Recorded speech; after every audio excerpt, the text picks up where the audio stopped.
Sir, ಈ ರಸ್ತೆಗೆ ಬಂದಿರುವಂಥ ಜಾಗ 5 ಎಕರೆ.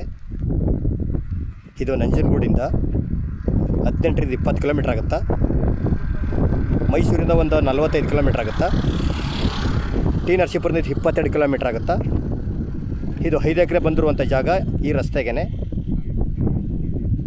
ಜಾಗ ನೋಡಿ ಬಾಕ್ಸಾಗಿ ಸ್ಕ್ವೇರ್ ಆಗಿದೆ. ಇದು ರೆಡ್ಡು ಬರಲ್ಲ, ಬ್ಲಾಕು ಬರಲ್ಲ, ಒಂದು ಬ್ರೂನ್ ರೀತಿ ಬೂದ್ಮಣ್ಣು ಕಲರ್ ಬರ್ತದ. ಜಾಗ ಅಂತೂ ಒಂದೇ ಮಟ್ಟ ಬಾಕ್ಸಾಗಿ ಸ್ಕ್ವೇರ್ ಆಗೈತೆ. ಒಳ್ಳೆ ಲೊಕೇಶನಲ್ಲಿದೆ. ಬೆಂಗಳೂರಿಂದ 160 ಕಿಲೋಮೀಟ್ರ್ ಆಗುತ್ತಾ. ಟಿ ನರಸೀಪುರದಿಂದ 20 ಕಿಲೋಮೀಟ್ರ್ ಆಗುತ್ತಾ. ನಂಜನಗೂಡು 18. 5 ಎಕರೆ ಬಂದಿರುವಂಥ ಜಾಗ ಈ ರಸ್ತೆಗೆ ಇರೋದೇ ನೋಡಿ. ಈ ರೋಡ್ಗೆ ಅಟ್ಯಾಚ್ ಆಗಿದೆ. ಇವರು ಎಕರೆ 28 ಲಕ್ಷ ಹೇಳ್ತಾ ಇದ್ದಾರೆ. ಕೂತ್ಕೊಂಡ್ರೆ ಹೆಚ್ಚು ಕಮ್ಮಿ ನೆಗೋಷಿಯಬಲ್ ಆಗುತ್ತಾ. ಇಲ್ಲಿ ಕೂತ್ಕೊಂಡ್ರೆ ಒಂದು 30-40 ಎಕರೆ ಜಾಗ ಮಾಡ್ಬೋದು.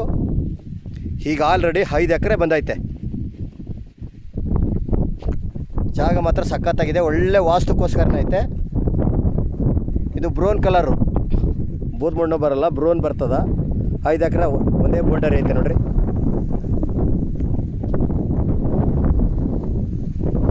ಒಳ್ಳೆ ಲೊಕೇಶನ್ನು, ತುಂಬ ಚೆನ್ನಾಗಿದೆ ನೋಡಿ. ಇವೆಲ್ಲ ಅಕ್ಕಪಕ್ಕದಲ್ಲೆಲ್ಲ ಬೆಂಗಳೂರು ಅಂತ ತಗೊಂಡಿದ್ದಾರೆ. ಈ ರಸ್ತೆಗೆ ಇರುವಂಥ ಜಾಗ 5 ಎಕರೆ. ಇಲ್ಲೊಂದು 20-25 ಎಕರೆ ಜಾಗ ಮಾಡ್ಬೋದು ಕೂತ್ಕೊಂಡ್ರೆ.